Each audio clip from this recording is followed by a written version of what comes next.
এবার বাংলার আকাশে মিসাইল পরীক্ষা হবে। সমস্ত প্রস্তুতি প্রায় শেষ করে ফেলেছে প্রতিরক্ষা সংক্রান্ত গবেষণা সংস্থা ডিআরডিও। জানা যাচ্ছে দীঘা সমুদ্রের কাছাকাছি এলাকার উপকূল থেকে মিসাইল উৎক্ষেপণ করা হবে। দীঘার কাছেই এক নতুন ইতিহাস তৈরির পথে। সাধারণত পড়শি রাজ্য ওড়িশাকে এই ধরনের তৎপরতার জন্য বেছে নেয় ভারতের প্রতিরক্ষা সংক্রান্ত গবেষণা সংস্থা ডিআরডিও। তবে এবার কেন্দ্রীয় এই সংস্থা বেছে নিয়েছে বাংলার উপকূলকেই। দীঘার খুব কাছেই আর মাত্র কয়েকদিনের মধ্যেই ঘটতে চলেছে যুগান্তকারী এক ঘটনা। সূত্র মারফত জানা গেছে ফেব্রুয়ারির শেষের দিকে অথবা মার্চে ডিআরডিও ওই জায়গা থেকে টেস্ট লঞ্চ করবে। এদিকে দীঘা থেকে একটি মিসাইল ও অন্যদিকে ওড়িশা থেকেও একটি মিসাইল উৎক্ষেপণ হবে। আর দুটি মিসাইল মাঝপথে একে অপরকে কিভাবে ইন্টারসেপ্ট বা বিচ্ছিন্ন করে সম্ভবত সেই বিষয়ে গবেষণা করবে ডিআরডিও। জানা গেছে রাজ্যের উপকূল এলাকা থেকে এই প্রথম এই ধরনের মিসাইল টেস্ট লঞ্চ হচ্ছে। বাংলার উপকূল নিরাপত্তা ও নজরদারি বাড়াতে কেন্দ্রীয় প্রতিরক্ষা এজেন্সিগুলি বাড়তি গুরুত্ব দিচ্ছে। সেই লক্ষ্যেই এই রাজ্যের উপকূলে মিসাইল টেস্ট লঞ্চ প্যাড গড়ে তোলা হচ্ছে বলে মনে করছে জেলা প্রশাসন।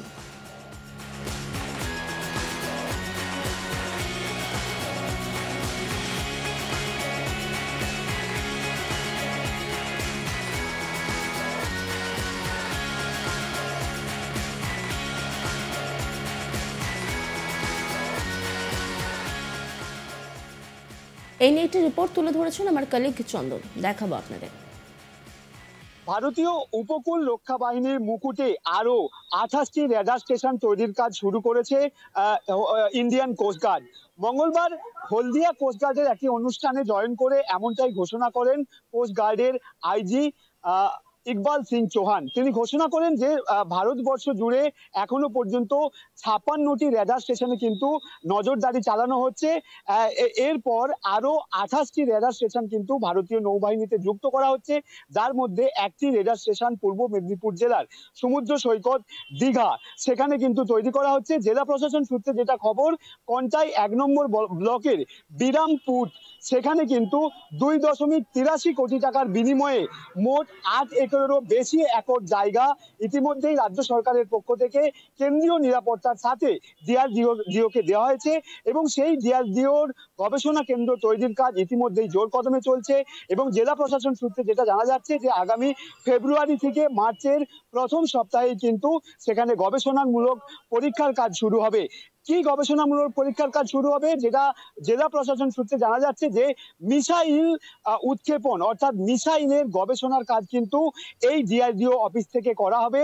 যেটা জানা যাচ্ছে যে উড়িষ্যার জুনপুর সেখান থেকে এবং দীঘা সমুদ্র সৈকত থেকে দুটি মিসাইল পরীক্ষা বাবদ কিন্তু ছাড়া হবে এবং এই দুটি মিসাইল পরস্পরের সাথে সংযোগ করে ঠিক তাদের সংযোগস্থলে কি ঘটনা ঘটে সেটাই কিন্তু ডিআরডিওর পক্ষ থেকে গবেষণার বিষয় হয়ে দাঁড়াবে, এমনটাই কিন্তু জেলা প্রশাসন সূত্রে খবর। এবং জেলা প্রশাসন সূত্রে এটাও জানা যাচ্ছে যে ইতিমধ্যেই ডিআরডিওর পক্ষ থেকে জেলা প্রশাসনকে কিন্তু একটা অনুরোধ জানানো হয়েছে যে যেই দিনকে মিসাইলের পরীক্ষা করা হবে অর্থাৎ ফেব্রুয়ারির শেষ সপ্তাহ অথবা মার্চের প্রথম সপ্তাহে, সেই দিনকে দীঘা সমুদ্র সৈকতের যে জায়গায় মিসাইলটি পরীক্ষামূলকভাবে সেখানে গবেষণা করা হবে সেই জায়গার সারাউন্ডিং 1 কিলোমিটার জুড়ে কিন্তু কোনো রকম জীবজন্তু বা মানুষ থাকা যাবে না, এমনটাই কিন্তু অনুরোধ করা হয়েছে ডিআরডিওর পক্ষ থেকে।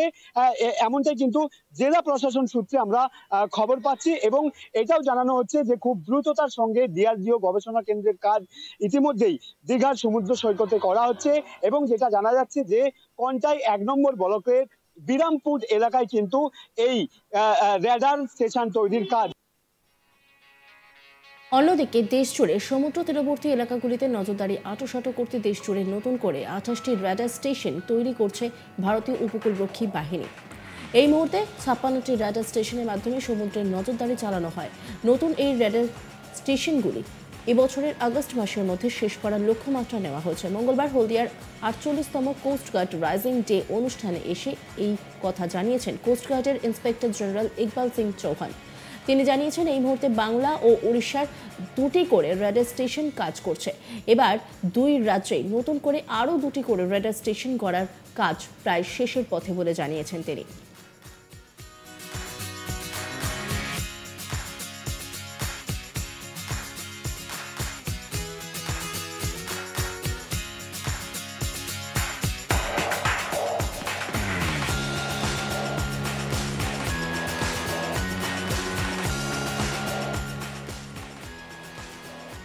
অন্যান্য খবরের আপডেটের জন্য অবশ্যই নজর রাখুন আজ তাক বাংলার ইউটিউব স্ট্রিমিংয়ে এবং ইউটিউব চ্যানেলকে সাবস্ক্রাইব করুন, লাইক করুন, কমেন্ট করুন, শেয়ার করুন। পাশাপাশি হোয়াটসঅ্যাপে নজর রাখুন, কারণ সেখানেও রয়েছে আজ তাক বাংলা।